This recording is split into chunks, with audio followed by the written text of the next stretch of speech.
Powered by Riverside FM.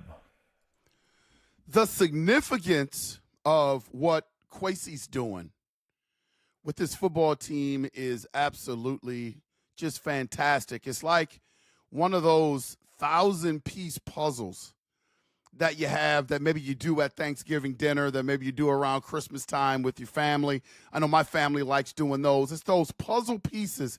It may take a long time to see the big picture, but step by step, piece by piece, everything that you add, that picture starts to come into play. And I think what the Minnesota Vikings have done with all the moves that they've made in the offseason, I think the running game is upgraded. And I think what they've done is pretty significant. Like everyone was saying, hey, we got to get better in the trenches. We got to get better on both sides of the ball in the trenches. And that has been absolutely spot on.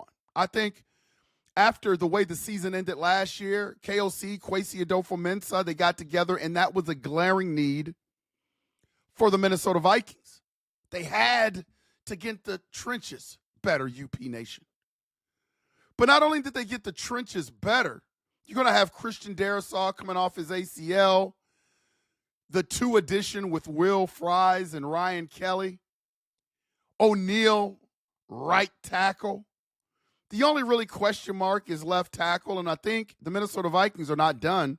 I've said that. They are going to – I don't think they're happy with where they are right now. I think they're going to address that at some point, whether it's adding another free agent. I don't know whether it's trade. You know, I'm against, again, trading. I think we've given up too many assets. I think we have to start building on those now. You know, stop robbing the future to pay for the present. I think they can address that in the draft as well. Who knows? Who knows? But I think left tackle is going to get addressed before the season starts.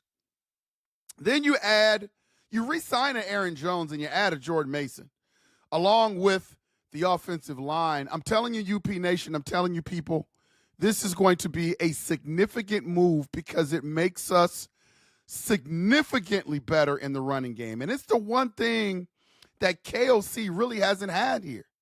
He was supposed to be a disciple of McVay, and McVay have always had a stout running game. And that just hasn't shown to be since KOC has been here with the Vikings. I think that they've put some time into it. I think that they have tried to run the football. But I think it's safe to say, UP Nation, that it just hasn't been a consistent thing. And if there are anybody in UP Nation you disagree with that, put it in the comments. Let me know.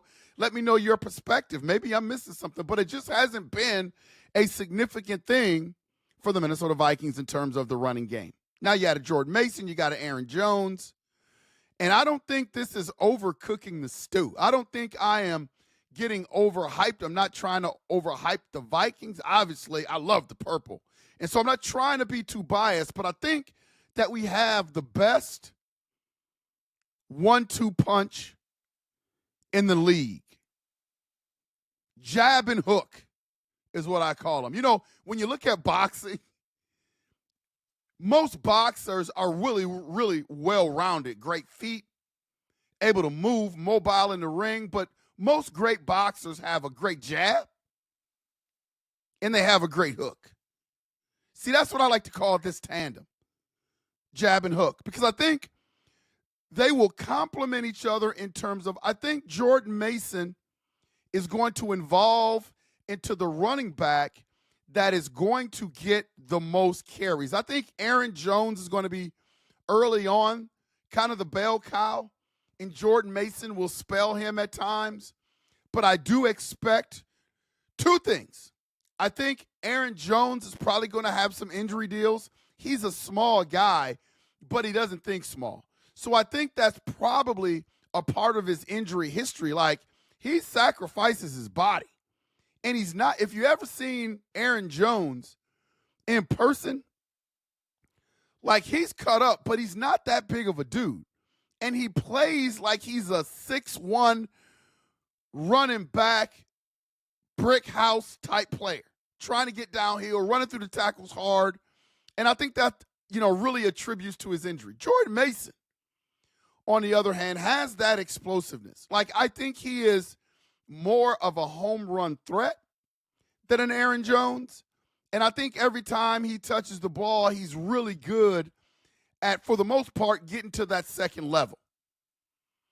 And then tickling that third level in terms of safeties and secondaries, and he can take that thing to the house. So I think it's going to start where Aaron Jones probably going to get the majority of the carries, but Jordan Mason is going to be right there. And as he touches the ball, it's going to be apparent of his talent and his attributes and what he can do, especially behind that stout offensive line. Here's where this is really significant. And UP Nation, stay with me on this. This is where it's just really, really significant. And this is where I think the Minnesota Vikings are going to succeed. Everybody is looking at, will JJ McCarthy be ready? 22-year-old, being able to take over his team and run the show. Let's not get it twisted. JJ McCarthy can throw the football, but he comes from a run-heavy system. And the great thing about run-heavy systems is that it takes a lot of the pressure off your quarterback. Like, he doesn't have to drop back and pass the ball 25, 30 times a game. He can be within that 15 to 20 attempts per game, which I think is perfect for JJ McCarthy. If he has that, it just lets you know that the running game is going well. Because I believe KOC, although he likes to establish to run, he's a 60-40 guy, 60 pass, 40 run. He likes to throw the ball. Your tendencies and what you like aren't going to change. So I still think that's going to be what KOC is going to be in terms of as long as he's play calling.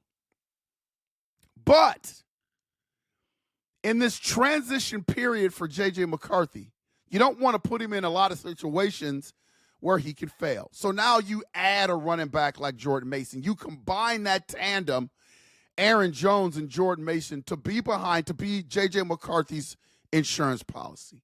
And you have an offensive line now that can move people. So now the balance probably for the 25 season is going to be almost close to 50-50. I can see it being 55-45. It definitely won't be the 60-40 that we've seen in previous years.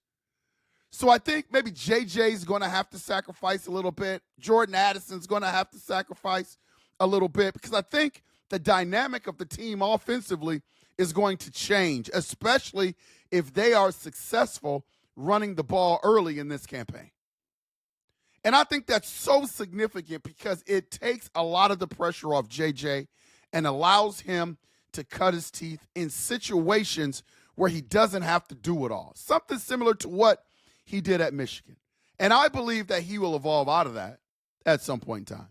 I don't think it's going to stay that way for the duration of JJ McCarthy's career. But I think during this transition period, I think it's paramount. And I think that's why they really rebuilt the offensive line. They added another running back like Mason.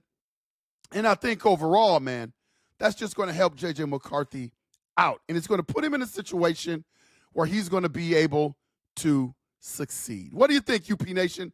Like, this move is not being talked about nationally, but it's a sneaky move by Kwesi. And it's a move that's really determined. And it lets me know that KOC and Kwesi have this vision of what this offense is going to look like with the new 22-year-old quarterback that they don't want to put a lot of pressure on. Put your thoughts in the comments, UP Nation. Let me know what you think. Do you think these moves are significant? Do you think these moves really benefit JJ McCarthy? I do. But only time will tell. This has been Unconventional Playbook. Please hit that like and subscribe button. Please consider becoming a member. Also, those that become members will be entered into a drawing to win a Minnesota Vikings Winter Warrior jersey. Man, those things are nice. And as always, UP Nation, we will see you when we see you.